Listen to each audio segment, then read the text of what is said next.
મંદિર નાનું હોય કે મંદિર મોટું હોય, પણ જ્યાં લગી તમારા ભીતરમાં ભાવ નહીં હોય, તમારા હૃદયમાં રામ નહીં હોય, તમારા આત્માને તમે ઓળખશો નહીં, ત્યાં લગી તમે ગમે તેવા મંદિરમાં જશો તો તમારો જે ભાવ જાગશે નહીં, તમારી ભક્તિ નહીં જાગે, ત્યાં સુધી તમે કોઈ પણ વસ્તુને પ્રાપ્ત કરી શકશો નહીં.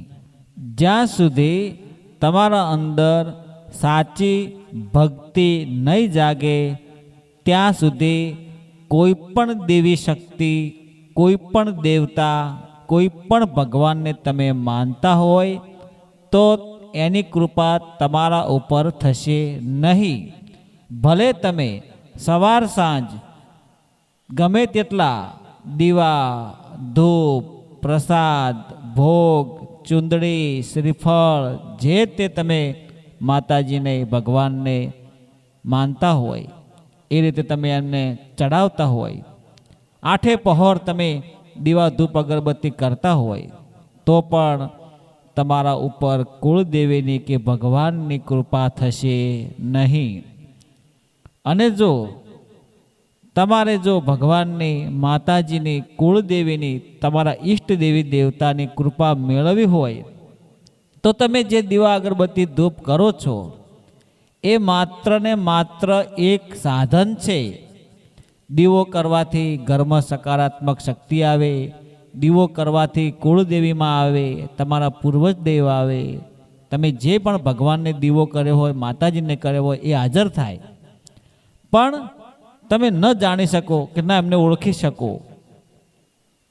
મિત્રો, અગરબત્તી કરવાથી, ધૂપ કરવાથી ઘરમાં સકારાત્મક વાતાવરણ ઊભું થાય, તમારું મન શાંત થઈ જાય, તમે થોડી વાર તો એવું અહેસાસ થાય, એવું તમને મહેસૂસ થાય કે હું માતાજી જોડે હાથ જોડીને ઊભો રહ્યો છું, તો મન થોડો હળવાશ થાય, શાંત થાય, તમારા વિચારો જે ભટકતા હોય તે બેસી જાય અને તમારું મન થોડી ક્ષણો માટે શાંત થઈ જાય છે. એટલા માટે ધૂપ, દીવા, અગરબત્તી કરવી એ માત્ર ને માત્ર એક ભક્તિનું સાધન છે અને એ જ તમને આત્માની શુદ્ધ ઓળખાણ કરાવે છે. એટલા માટે ભક્તિ ભોળા ભાવથી કરજો.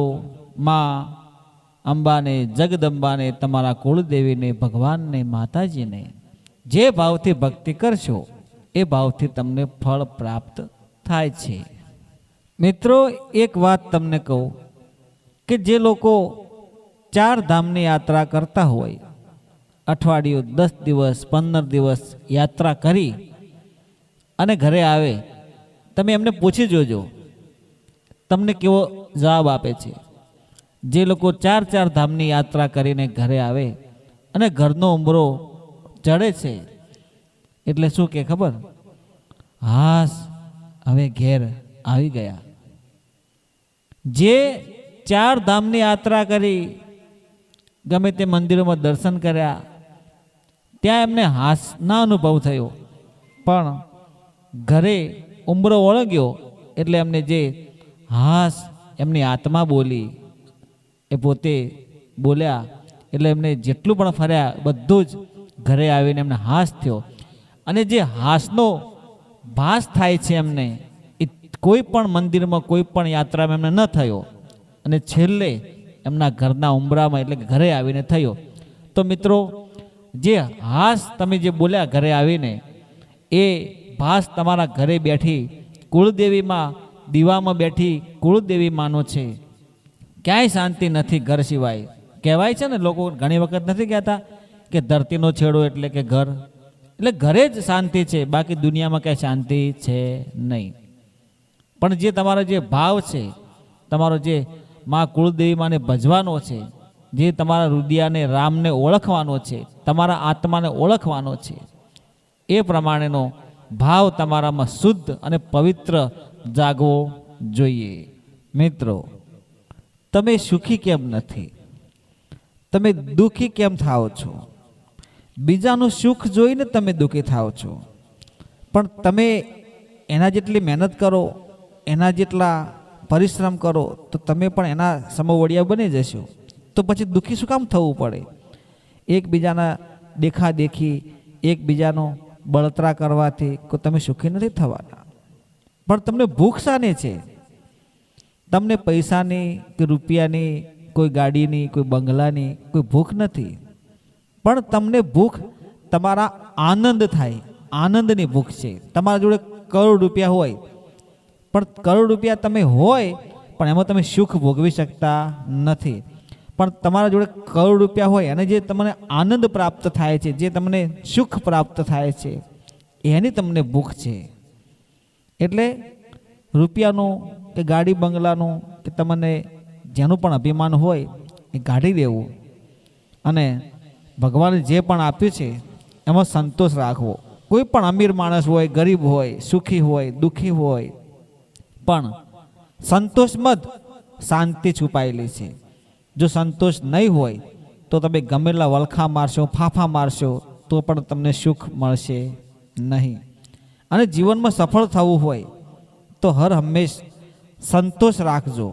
ભગવાન માતાજી તમારા કુળદેવીમાં તમને જેમ રાખે તેમ, પણ સમયનો સામનો કરજો. ગમે તેવી પરિસ્થિતિ હોય તો મુશ્કેલીનો સામનો કરજો. કોઈ પણ વસ્તુ તમને મહેનત કર્યા વગર પ્રાપ્ત થતી નથી. એટલા માટે જે પણ ભગવાન માતાજી આપે, સમય સારો હોય કે ખરાબ હોય, પણ ગમે તેવા સમયમાં સંતુષ્ટ રહેજો, સંતોષ રાખજો અને બની શકે તો બીજાનું ભલું કરજો. અથાશક્તિ દાન ધર્મ પૂર્ણ કરજો. તો માં ભગવતીની, માં કુળદેવીની, તમારા પૂર્વજની, ભગવાનની પરમ કૃપાળુ પરમાત્માની કૃપા એક દિવસ ચોક્કસ થાય છે અને એમાંથી તમે તમારું જીવન ધન્ય બનાવી શકશો.